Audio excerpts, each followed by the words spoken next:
And I'm a big believer in put out the energy that you want to have back. And everybody, like, what do you want from a partner? I want somebody who's great energy. I want somebody who's this. I want somebody are you being that thing? Are you being the things that you have on your list? Because guess what? Start there. If I want somebody who has great energy, I need to be that person. So what I found when I started to be like, hey, I do want to find a partner, I do want to find that, is just how many conversations can I create in a day? Can't do that from your living room by yourself, behind your computer, behind your phone. So what I started with is, before I get to the beautiful girl that I'm super attracted to, let me compliment the guy on his hat. Let me compliment the grocery store person for being so positive. Let me compliment the guy for cleaning up, the mess in the store. Like, let me just start to say the things that are on my mind. And therefore, when I get in a situation where there's an opportunity to talk to somebody attractive or whatever it may be, you're not in a panic because you're like, this is who I am. I start conversations. And it also lowers the barrier of like, hey, what if I get rejected? No big deal. I do this all the time. Welcome to Rejection Rehab, the only podcast out there specifically designed to help you get over the fear of rejection and build lasting confidence. Each week, I interview an absolutely incredible human being who's gone through their fair share of rejection, but overcome it and built lasting confidence. This week, it gives me huge pleasure to introduce you to Brett Eaton. Brett Eaton is a high-performance coach, keynote speaker on confidence, and best-selling author of the amazing book, Uncomfortable Either Way. Right here, here's his beautiful face. He's also annoyingly good at volleyball for the little amount that he plays, and he's much, much better, let me make this point, than his wife, Anne, who is a great friend of mine. You're going to want to hear how they met, by the way. She was my first guest on the podcast, and she's the founder of Solidcore. But most importantly about Brett, he's one of my very, very good friends. Brett Eaton, welcome to the show. Thank you, buddy. I appreciate it, man. So good to put it there. There we go. We're going to have to redo that bit. I'll do that. Okay, listen. You've just authored this best-selling book, this great book, and congratulations on how successful it's been. But I think we often focus on people's successes and we see, wow, this person's made it. But we don't look at the path that you've taken to get here and the amount of rejection you face and the amount of no's. And I'd love it if you could speak to everyone a little bit about that. Yeah, there's no success without failure. There's no success without rejection, and there's no success without a lot of trials and tribulations, hurdles, setbacks, whatever you want to call it. And when we look at success, we live in this world now where we celebrate overnight success, right? Oh, they just made it, or they hit their, the game-winning home run, or they had the breakthrough album, whatever it may be. And so much of that is because we, as the person reading the book or the person seeing the album or watching the movie, sees it for the first time, and then like, that's the first I've seen of that person, overnight success. The person going through it has put in years, months, tons of time going through that. And this book, from start to finish, was a 2-year project. A 2-year project. And as somebody who does not consider himself a very fast reader, or a good reader for that matter, and somebody who is an even slower editor, there were so many steps along the way where you're feeling, you're writing this and I'm sending it out and I'm like, man, this is epic, we're probably done. And then 2 weeks later, they send it back with all these red lines and I'm back to the beginning and, have 200 something pages to read through again and feel like you're starting almost over. And there's just so much of that with really little to show for it. And I probably, got in the trouble of talking about, oh, this book is coming. And everybody's like, where's the book? Still coming. Like, don't worry, it's out there. But there were just so many moments where, if you're not clear on why you want to do this and what you want at the end, there's just so many opportunities. And I call them off ramps. There's just so many opportunities to turn back and say, you know what, this is too hard. But you stayed the course, which was incredible, and now you have this book. But let's go back to when you were just kind of kickstarting your career, trying to get out there on the speaker circuit. We see people like you, and you've got hundreds, thousands of people sometimes listening to you. But what about at the very beginning when you're trying to get speaking gigs, when you get totally rejected? Just like a lot of actors, they get rejected, really, really often, and or you're speaking to 4 or 5 people at the beginning. Yeah, I think speaking is no different than any other career where people will see a speaker on stage and be like, I want to do that. And they expect that when I can be on stage in front of 3,000 people, I want to do that. But I kind of realized early on, and actually, I wanted that too. And there was a lot of like, hey, nobody's calling me to speak. And they're like, guess what? Because you're not a speaker. That's why. So you start to realize like, you have to be willing to do it. And one of my favorite lines is like, we like to play games we think we can win. And what turns a lot of people down and why a lot of people don't even get to the point of rejection is because they don't think that they can win any certain game. And where I take that is early on, I couldn't win a 3,000 person stage with 5 other big speakers on this epic platform. But where I could win was, at the time I was still in the fitness space, I could lead a nutrition seminar for the people at the gym. And while a lot of people would be like, that wasn't really speaking, it was. I was in front of people presenting, right? I was presenting material, whatever it looked like. But that's where I started to be like, I can win in this area, and there's, less opportunity for rejection because, again, I'm in control of the space a little bit. But that's where you start to build reps. And what started off as 10 people in a nutrition seminar started to become speaking to different schools. And all of a sudden I'm speaking to a football team of 65 kids. And then that school brought me in to eventually speak at a pep rally, which was 1,000 kids. And like all of a sudden the stage is getting bigger, and because you're winning where you can. So like the game that I could win became bigger and bigger. And now the game is, that I feel confident that I can win is a bigger game. I love that you sort of had a bit of a strength, like nutrition, training, that kind of stuff. And you used that, in a sort of small arena to get bigger and bigger audiences. And then you can kind of put yourself on a platform of, okay, now I'm actually a speaker, Yes. And so you use a little bit of confidence to gain a huge amount of confidence, which I think is a very nice little trick, use that little thing that you've got, that little edge that you've got, an advantage over other people, and then use that to build confidence in other areas. Yes, when you play a game that you think you can win, you have confidence in that area that, like, hey, we want to play. But if you're like, there's no chance that I could go do that thing. If we were going to play, one-on-one in basketball or something, I'd be like, I don't know how good you are. But Man, I'm terrible. You would crush me. Okay, maybe I feel confident in that. But if LeBron James comes over, it's like, I don't know if I could win that game. Yeah. Now, do I want to play? That's a whole nother story. But playing that game is where you start to be like, I do have confidence in this. And I think it's important for your listeners to understand, confidence doesn't always mean 100% that I believe that I can win here. Confidence can sometimes mean 51%. 51%. I feel more confident that I can win than maybe I'll lose. I'll feel more confident that this is going to go well than not go well. And that 51% to me is such a powerful number. If you can get 50 is great, and there's studies done where 50%, people will try things. I really think 51 is the magic number. If you can get past where it is now, maybe it's not probable, but it's possible. Getting yourself to possible. Yeah, getting yourself to possible. It doesn't have to be probable, but at least possible. I love that. And okay, we've talked a little bit about your the early career and so on, but I want to talk about romantic rejection and so on. And I definitely want to hear about how you and Anne met. I've heard the story quite a few times, but I'd love it if you told it on this podcast. Let's talk about, I think there's 2 major areas of rejection in our life. There's professional rejection, and then there's personal rejection. How have you got through, you have the most awesome dynamic with your wife. You've met the perfect person for you, and her and she for you, whatever way around that is. You've met the perfect person for each other. And I think to get to that point, a lot of the time, unless you're super lucky and you meet them in high school, it takes quite a lot of rejection to get to that point. I'd love it if you could just tell us a little bit about that. Yeah, so I think a lot of this goes back to, you talked about early stages of dating, and I know a lot of, rejection therapy is excellent for the people dating, right? It's such an important thing. And you're talking about rehabbing the rejection that people are getting. So funny stories, early on when my friends and I would go out, how you each have a role, right? You're okay, maybe you're the one making more money, so you're going to pay for the Uber. Then there's the guy who's you got a great personality, you're going to go in first. And then you're the opener. Yeah, exactly. So I was the energy guy, so I would go in for the opener. And a really funny story that I think changed the mindset of talking to girls, because it's always intimidating. And first of all, this goes for men and women. I think it's really important that I wouldn't look for the prettiest girl in the bar. What I always looked for is, what is the girl having the most fun? Yeah. What is the girl who has the best energy? That was the person that I actually wanted to hang out with and spend either the rest of your night in the bar with.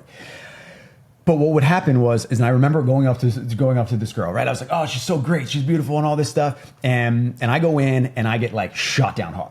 so shot down, like not even thought of, like, no. And at the time I had a man bun, and she was just like, I hate that. That's disgusting. Get out of here. So I remember going back to my friends and like telling them like that went horrible. And one of my good friends at the time, looked at me and he was like, dude, don't worry. It wasn't you, man. He's like, I talked to her. She's not into guys. She's into girls.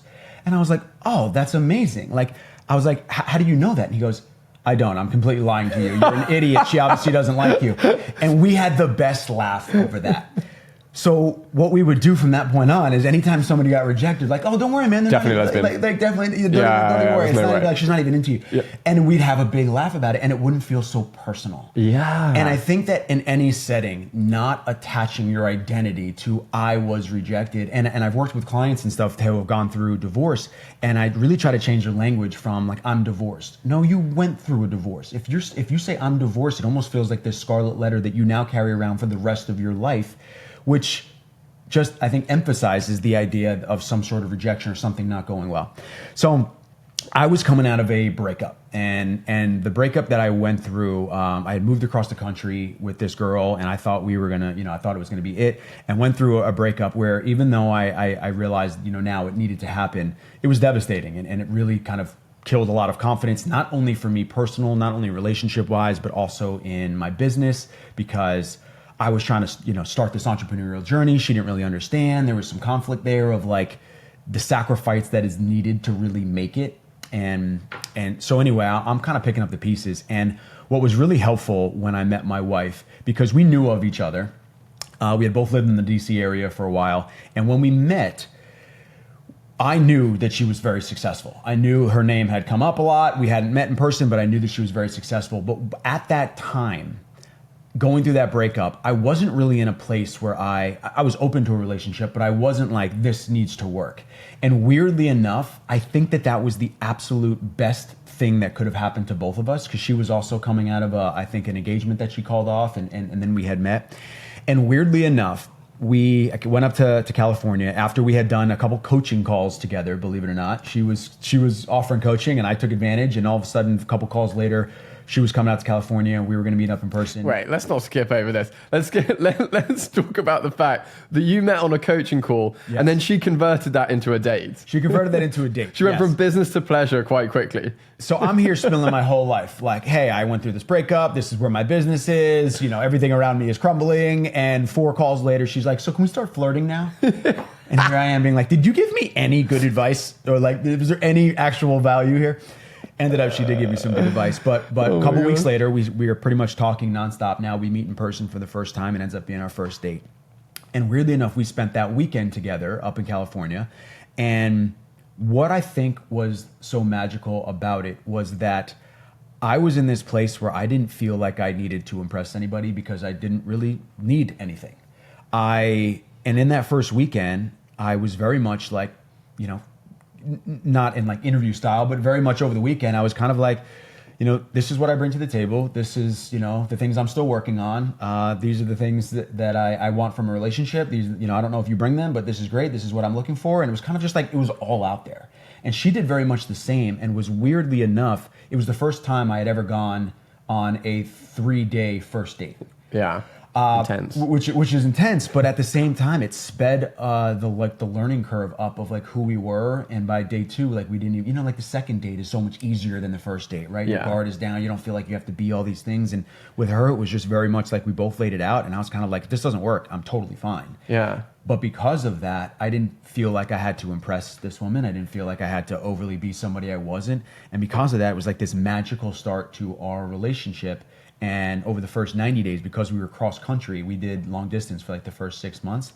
When we would go visit each other, we'd end up spending like 4 or 5 days together, and not just, see her on a Wednesday, see her on a Saturday. So we actually end up spending way more time those first couple months than a normal relationship. And I think that, that really says a lot about confidence, because if you can feel vulnerable in front of someone else and be like, look, this is who I am. I'm not faking it. Like, these are my, flaws. This is what I'm, bad at. And if you can get that off your chest, early on, then you're not pretending to be someone else. and they'll like you for you. And I feel like that's where true confidence comes from, when you can feel really comfortable, I think, in your own skin. And we are going to get into confidence, in a little bit. I do want to talk about, we talked about, regret. And I feel as though regret is something that I feel can like gnaw away at confidence. And I feel as though it's the emotion in my life that I wish that I didn't feel the most, because I definitely do have like certain regrets in my life. And I want you to talk about, any regret you felt in your life, and how you have got through that, and how you have coached other people through regret.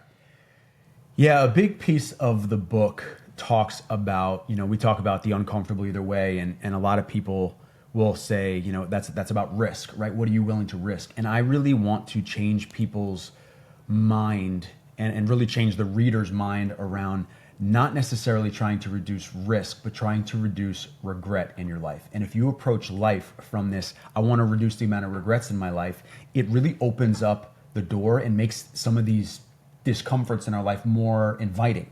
Because and I even talk in there, like, you don't even have to be crazy successful with it. If I write this book and it doesn't do, it's going to do well. It's going to do amazing. It's already doing well. But if it flopped and it didn't do terrible, I don't have to go to my grave in hopefully a long, long time saying, I wish I would have wrote a book. Yeah. I did. So it weirdly enough is we think that we have to like knock it out of the park, home run for it to be successful. I think so much of our regrets is like, did we try? Did we attempt this thing that we said that we wanted?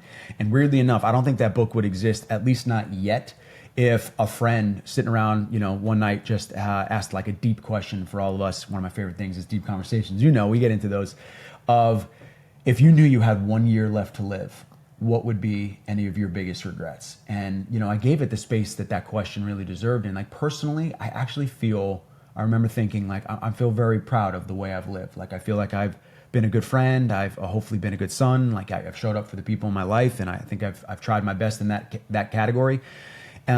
Professionally, of course, there are like different levels of success we wish we could still have time for, and hopefully I do. But I remember the glaring thing that came to my heart was, I always felt like there was a book on my heart and I hadn't written it. And having that conversation was what, if I'm having this conversation and the only regret that I would say professionally that I have is not writing a book, why am I not prioritizing that right now? Immediately a month later, I'm talking to publishers, we're starting the book, and like that, it took 2 years, but that was what moved that up my priority list. So yeah. For anybody out there who's thinking like, I'm afraid of getting rejected here, there, or I'm afraid to try something, is I want you to frame it in that way of regret can be a really good compass for the things that maybe you should be pursuing now. Yeah, a motivator. And, that's a great way to avoid feeling regret, because you end up doing the thing rather than not doing it and regretting it. And I think just for me, there are certain things, that I think, I wish I'd done this. But the way that, so you've talked about avoiding regret. Once you do have that feeling of regret, and let's say you see a girl and you wish you'd asked her out, but you don't know like where she is like anymore. Like this girl that I met in Central Park, like, I wish that I'd got her contact details. Like, this was like a year ago, but if you're out there and you see this beautiful face, you were English, you were brunette and you were a runner, and you say, I am also looking for this guy. Call us. You had a boyfriend, but maybe you don't anymore. So let me know. Maybe not. He's here. This is going to go, hopefully this will go viral. Everybody will see this. The internet works in crazy ways. It does. Everybody knows that you're looking for this one girl. The internet might show up for you and share this to the world and get this face out there and find the love of your life. Oh my God, I love it. But and I beat myself up for ages over this. I was like, like I wish I'd at least been like, like Instagram or something. Don't even know a name. Yeah. But then what I realized, I was like, look, me beating myself up over this is not going to make my current life better. All you can do in that situation is be like, next time I'm in that situation, I don't make that mistake, or at least I put myself out there. I could have said, can we exchange like Instagram or whatever? And she might have said no. And then I'd be like, well, at least I asked, I feel zero regret. Like I've done all I can do. And so you know what to do the next time. But that actual little video that you play over your head, like, why did I do it? I wish I did. That is completely and utterly wasted mind space, wasted energy in your brain, and you just have to drop that like a hot brick. Yeah, I want to double tap on two things you said. One, if you would have asked and she would have said no, you weren't successful there and you're still not regretting it. Yes, so, exactly. So it doubles down on the idea of like, you don't have to necessarily be successful for the regret to disappear. You just have to try. Yeah, right? yeah. You're regretting this idea of like, why didn't I just ask? Or why didn't I just say something? Yeah, yeah. The other piece of that is realizing like where can we, if we can't go back, how can we use what we learned? And I'm, we're friends. I've seen you like, walk down the street and you just turn and you're like, that woman was beautiful. I got to go talk to her. Like you have learned the lesson of I'm not going to miss an opportunity or in anything, and moving to New York and like spending your time where you want to, you're not going to let that regret replay over and over and over and become this lifelong list of things. You're like, hey, I'm going to learn from that opportunity. I'm going to learn from maybe the rejection that I got or whatever it is, and make different life choices moving forward. Absolutely. And you just touched on something. This is something that I wish all guys would do, all single guys would do, is do more stuff in real life. Like you mentioned, like, I have no problem if, there's this expression, if you see something, say something. And I think it's like that's on the tube in the UK. And it's to do with like, if there's like an actual. It's in the airport. Yeah, right? an airport, like an airport thing. Yeah. But I know it's probably the wrong line to use here. But if you see someone that you find beautiful in real life, and like if you saw someone you found beautiful on an app, you would like swipe whatever direction it is to say yes. And I feel like people have this aversion in real life to be like, oh my goodness, like I just want to, like, you could go up to someone and say, look, I just want to say, I'm so sorry to interrupt, but I think you're really, really beautiful. And unless you're otherwise spoken for, I would love to ask you out on a date. And who in their right mind would not find that a massive, like if someone came up to me and said that, that's a huge ego boost. Yes. And I would love it. Yes. And I've done that. And I would say almost all people are complimented. And regardless of what the answer is, both people end up, I think, benefiting. You've told someone that you think that they're beautiful. That's an ego boost. You've put yourself out there, so you've gained confidence in the process, regardless of what the answer is. And you've done something in real life which is way better than being on your phone. And I'm not saying people shouldn't be on dating apps. I think dating apps are great in many respects. A few of my great friends have met on them and they're wonderful. But I just wish people would get their heads out of their phone and do more stuff in real life, because I think more people would meet more great people, whether it's a romantic partner or the way that, like, I've done it once as well. I met my last employer through talking to a really awesome lady in a supermarket whose brother was the co-founder of the company. Like, you never know what's going to happen if you just like have a chat with someone in real life. My biggest advice for people who want to gain more confidence is create more conversations. And people who want to date will immediately think of start more conversations with the most beautiful person of the person that I'm attracted to. I actually think it's anybody. Start more conversations. Let me give you a great example. Just coming over here today, okay. I'm in the elevator coming down from the hotel, and there's, it's crowded. There's like 4 or 5, 6 of us. Girl gets on, a woman gets on at the last one, and there's another woman standing right next to her, and she's on her phone. And she gets on, and she immediately like goes, "Oh, I love your shoes." And the woman just doesn't acknowledge her, just like keeps going. And like the rest of us are all like, "Oh." Has she got her earphones in? Because I find that often. No earphones. No earphones. Okay. Just like not paying attention. Okay. And then looks at the guy like in front of her, and he like kind of like to play it off goes, "I also like your shoes." And like then she like lifts her head and she literally turns back and she's like about to say it again, and she looks back at her phone. She goes, "I was saying I really love your shoes." Again ignored. Like, and now I'm like, oh man, like this is crazy. And in my mind I'm thinking, rejection rehab. Like she needs to go. And literally we leave the elevator. She still hasn't responded. Still hasn't responded. And we literally walk out of the elevator, and I go up to the woman who complimented, and I put my hand on her and I said, "Please don't let that change your energy. Like, you are such a great person. Like, keep complimenting." And she was like, "Thank you." Like, she was kind of just like not. Do you think the person who was on the phone was just massively like I just think engrossed? She was disengaged. Yeah. Disengaged and not paying attention to what was going on. And like the fact that it happened twice. Yeah. I just felt like I needed to go up to her. And it must have been a really nice pair of shoes. I didn't even look. But to me, that person getting on, complimenting that other woman is just great energy. Yeah. And I'm a big believer in put out the energy that you want to have back. And everybody, like, what do you want from a partner? I want somebody who's great energy. I want somebody who's this. I want somebody. Are you being that thing? Are you being the things that you have on your list? Because guess what? Start there. Start there. And I have always learned that like if I want somebody who has great energy, I need to be that person. So what I found when I started to be like, hey, I do want to find a partner, I do want to find that, is just how many conversations can I create in a day? You can't do that from your living room by yourself, behind your computer, behind your phone. Yes, you can send messages and stuff, but it's different than, so what I started with is before I get to the beautiful girl that I'm super attracted to, let me compliment the guy on his hat. Let me compliment the grocery store person for being so positive. Let me compliment the guy for cleaning up the mess in the store. Like, let me just start to say the things that are on my mind. And therefore, when I get in a situation where there's an opportunity to talk to somebody attractive or whatever it may be, you're not in a panic because you're like, this is who I am. I start conversations, and it also lowers the barrier of like, hey, what if I get rejected? No big deal. I do this all the time. I love that. And it also makes you feel good because making other people feel good makes you feel good. And if you're going around being kind and giving people compliments, almost all people love that. Yes, yes. And my mum does this with like, I went and she stayed here a month or two ago in the hotel, and she'd been there for, I think, less than 24 hours, and she starts conversations with everyone. And I'd gone in, and she's like, you got to meet Pedro. He's the doorman. Like, he's got 2 children and like lives in like Queens. And I was like, okay, this is amazing. She'd got everyone. And then behind the front desk, this is Sarah. Like, she's got a boyfriend. And like, I was like, and like that really makes, I think, brightens their days in the hotel, and like that kind of human connection.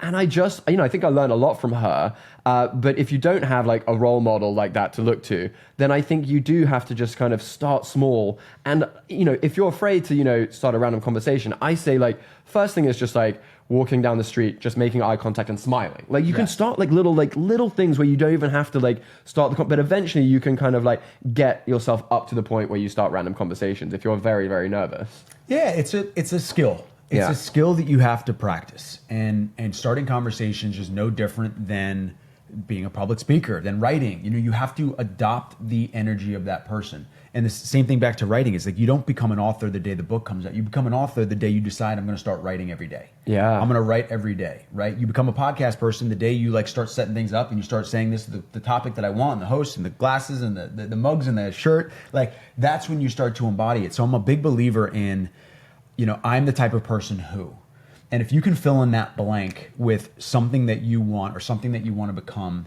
you have to start being that person. And a big take on confidence, and this is where I'm not a fan of the fake it till you make it, because there's this thing called constructive interference, and it talks about energy, like the frequency. Everybody puts out a frequency, and you can just like be in the presence of somebody who's. Is that why I feel so good right now whenever I'm around you? Probably. You're putting out an epic frequency. Well, here's the thing. With constructive interference, if you have a positive frequency and a positive frequency, it basically doubles the frequency. Nice. So when you and I get together and we have this great, it almost feels like there's 3 of us, right? It's like that's literally what happens because the frequency is doubling. But if you have a positive frequency and a negative frequency, they cancel each other out. Okay. So what that actually means is like we all think that we can out positive like that negative person or a friend. You're just canceling out. It takes so much. It actually takes 2 positive people to make up for 1 negative person. Oh my gosh. So the reason why I say don't fake it till you make it is in that same theory of frequencies, there is the most powerful frequency that a human being can emit: authenticity. And when you fake it till you make it, the frequency that we're giving off is that I actually am faking this. I don't have this thing. I am trying to be this thing that I'm not. And what happens is that frequency is not authenticity. But if you, so where I try to have people say is like, it's not that you don't necessarily need to show up sometimes scared or show up and just do it anyway, but where confidence comes from is, like some people are talking around. If I was just like, hey, I actually don't know what the heck you're talking about. Could you explain that to me? Or, hey, I have a question here. The person who asked the question, they say is the smartest person in the room. I don't know about smartest, but they're the most authentic person in the room because everybody else may be acting like I know this. Person that raises their hand and asks a question, most authentic. So instead of trying to go and say like on first date or whatever job interview, of just being like, I know everything, I'm the best, just be super authentic, and it's the most attractive frequency that somebody else will pick up on for you. I love that. It's also the key to confidence is authenticity.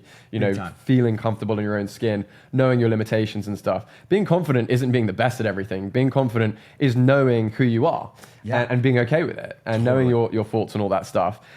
So just to conclude before we get on to your favorite book, which has to be your own book, and movie and so on, you're a very confident guy. You coach on confidence. We've talked about authenticity and a few other things. I just want to know how you personally became confident, and if there are any other tools, tips, and tricks that you can kind of give to people other than authenticity about how to be confident, because you don't become confident overnight. It takes a long time, and I'd love to hear a little bit of your story. Yeah, the most important thing that anybody takes away from this, and I call myself a high performance coach because I've done that for the last 8 years, and now I speak primarily on confidence because it's such a topic that everybody needs no matter where you are in life. I never want somebody to look at me and be like, he is confident so he doesn't need this anymore. No, the reason why I coach and speak on confidence is because I love continuing to learn about it. And I love continuing to put myself in situations where I have to be confident. Writing a book is one thing. Putting the book out to the world where the whole world can read it and judge you and like it and not like it and leave comments and leave, like that takes a lot of confidence. So it's like, hey, here I am again, uncomfortable either way, continuing to kind of put the lessons that I put in there back into practice. But to me, confidence just comes from this, and I mean, I'm, not to tie it directly back to the book, but it's when I started to figure out that the things that I wanted in life were going to take confidence, and that confidence was a superpower. It led me back to this kind of fork in the road of uncomfortable either way. And the reason why that was the title that I settled on is because we all have this option to the change that we want, the dreams that we want to go after, the life that we want is going to be uncomfortable to get there because we're going to have to make changes. We're going to have to evolve. We're going to have to grow. We may have to fail. We may have to have a setback. We may have to go. But ignoring that fact that that's inside of you and you really want to do it is also crazy uncomfortable. And to me, that's way worse because when we talk about risk and regret, the one comes with risk. The other one comes with regret because we never tried, because we never did, because 5 years went by and we never did the thing.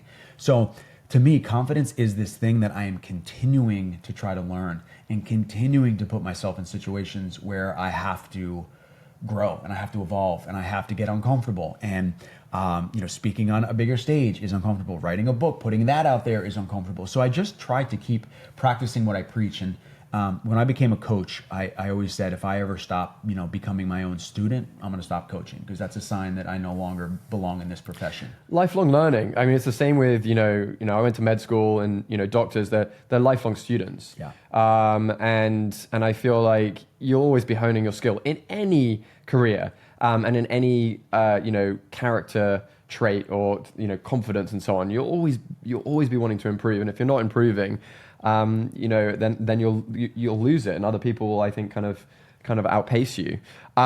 Really quickly, how do people get this book? You sent it to me personally, so I want to say thank you very much for that. And I got a hat, and I got this amazing box and a handwritten note. I'm not saying everyone gets the hat and the handwritten note from Brett, but where do they get this? I know it's doing super well on Amazon right now. It's the bestseller in 3 categories. It is. Okay. Yes, we were super excited about that. Had a great launch. Thank you everybody who's already gotten the book and been sharing it with their friends. You can get it on Amazon. Uncomfortable either way. The subtitle is Why Choosing Easy is Making Your Life Hard, but that's the easiest way to get it. And it is in some Barnes and Nobles as well, and you can get it in a couple different places. But yeah, Amazon's. Well, congratulations on that. I'm super happy for you. And well done. All the hard work is paying off right now. All right. Aside from this book, which is obviously your favorite book, what's your favorite book? What's your favorite movie? Okay, favorite. I'll start with favorite movie. My favorite movie is A Knight's Tale. Okay. And it is it's not super popular, but it's a Heath Ledger movie. Yeah. And there's 2 reasons why it's my favorite movie. And funny enough, I just saw a clip of this, like a compilation of that movie, and it brought tears to my eyes because there are a couple moments in there that it's not like a super serious movie, but there's some moments in there that really hit home for me. And there's this part where the dad is looking at his son, and his son is there, pretty poor, and they grow up, and he's looking at the knights on the horses with the jabs and all that stuff. And he goes, when I grow up, I want to be a knight. And the guy next to him laughs, and he goes what do you think? You can change your stars? And he asks his dad, and he goes, can I change the stars? And his dad looks at him square in the eye and says absolutely, you can change your stars. And I just love that because I think every person who's ever had a big dream has wanted to change their stars. And it makes me almost emotional because I had, 2 parents, and I lost my dad when I was 16, but they always believed that was possible. Yeah. And I'm super grateful for that. And that movie was super fun. The other side of that movie, why I love it, is because when I was in high school, I had long hair like Heath Ledger, and I went into the place that cut my hair, and I was like, I want a perm, and I want it to be blonde. And talk about one of my earliest rejections. They were like, I don't recommend that. And I was like, why not? I wanted to look like Heath Ledger. And she's like, we'd have to perm it like 3 times. The blonde would be bare with the. She's like, we would destroy your hair. And I remember they like cut it, and it was just like this long brown hair, and it like flowed out of the back of my football helmet. But I just remember being like so bummed. I was like, I don't look like Heath Ledger. So that is why that is one of my favorite movies. All right. Favorite book? There are so many that I really resonate with. One of the more powerful ones for me was like Start With Why, and it's a Simon Sinek book. And I remember just going back to like that is such a powerful statement of like, why are you doing what you're doing? Because everybody gets caught up on the how and the what, but if you can really think about your why is what gets you through the moments where you get stuck, where you want to quit. If your why is powerful enough, and I'm a believer, and this goes against kind of conventional wisdom, is like everybody will say like, what is your one why? I think you should have a bag full of whys, because even think about like training and fitness, something we both love to do. One day I wake up and go to the gym because I just want to look good. The next day it's because like we're having a baby and I want to be there for the long haul. The other day is like I want to feel good energy when I come to talk to my buddy Tom and have our podcast. Let's like, go. There are so many different things that just get me to the gym for that one day, that one workout, and it doesn't always work. Like you can't just be like, I want to be healthy and think that that's going to work every day. So I love to start with why, and my advice to everybody would be like, it's okay to have a ton of different whys that all lead you to the same outcome. Love that. Actually, Simon Sinek's a great guy. I used to be a producer and writer on the Dr. Oz show, and he was one of the guests, and I wrote a segment for him, and it's such a nice guy. Oh, yeah. cool. Coincidentally, we went to the same school in Hong Kong together at different times. So No we way. had, really, really good guy. Cool. So this is a little bit philosophical, a little bit deeper. What do you think the whole point of us being on this planet is? Why are we here? I think we're here to experience as much as we can. And I think that why we showed up as a human and not maybe an animal or a spirit or a plant or something is like because of the human experience, and that means the spectrum of emotions. And I have felt so many different emotions as I've kind of gone into my 30s and made some life changes, and I think for so long I kept my emotions kind of right here, meaning like not too high, not too low, like right in here. And what I've learned, whether it's fact or just opinion, is that to have the high highs, you may experience some low lows as well. But to me, that's the full life experience, is like the euphoria of just laughing with friends and being like, just having the time of your life, experiencing it, being so present in the moment. But that also means you're not just going to drop back to neutral. Like you may also experience some low lows. That doesn't mean that could be heartbreak. That could be, putting your heart on the table for somebody to break it. That could also be like tearing up at a movie, or seeing something so beautiful that you shed a tear because you're just experiencing that. To me, that is the life experience of like, hey, how many experiences can we have? And also I'm a big believer in we're all put here to do something great, and part of why we were put here is to figure that out. Beautifully said. And finally, what's your favorite quote? My favorite quote is another quote that I learned from my father. And it was after he passed, I started to realize, I called him the richest man in town in the eulogy that I wrote for him. And my father never made more than 6 figures, was not wealthy, didn't do anything crazy noteworthy as far as a career. But I do remember that when, there's a lot of tough moments about losing your dad when you're 16, but one of the silver linings of that is when you lose somebody early, you actually get to hear everybody's best story of that person. And I remember like waiting, in line at the wake, and as a 16-year-old kid, the line's coming towards you. The last thing you want to do is be in the front of that room, right? And I'm just hearing everybody shake my hand and tell me some like epic story of my dad. And I started to realize like he made a lot of impact for somebody that I thought was just my dad, right? And so my favorite quote is like, people will not remember what you said, people will not remember what you did, but they will never forget how you made them feel. It's a Maya Angelou quote. And I've really tried to live by that. And yes, does that mean, I never want anybody not to go pursue greatness and go do great things, and careful what you say, like say the things. But I really believe that, like, at the end of the day, and I do use kind of the funeral analogy a lot, of like the people who show up to your funeral, who won't cancel because of a meeting, who won't cancel because it's a long flight, the people who show up are going to show up because of how you made them feel. So that's beautiful. And I can tell you, you always make me feel great whenever we hang out. I really cherish these moments. And I just want to say a big, big thank you for coming onto this podcast. And everyone out there, this is Brett's book, Uncomfortable Either Way. You can get it on Amazon and select bookstores.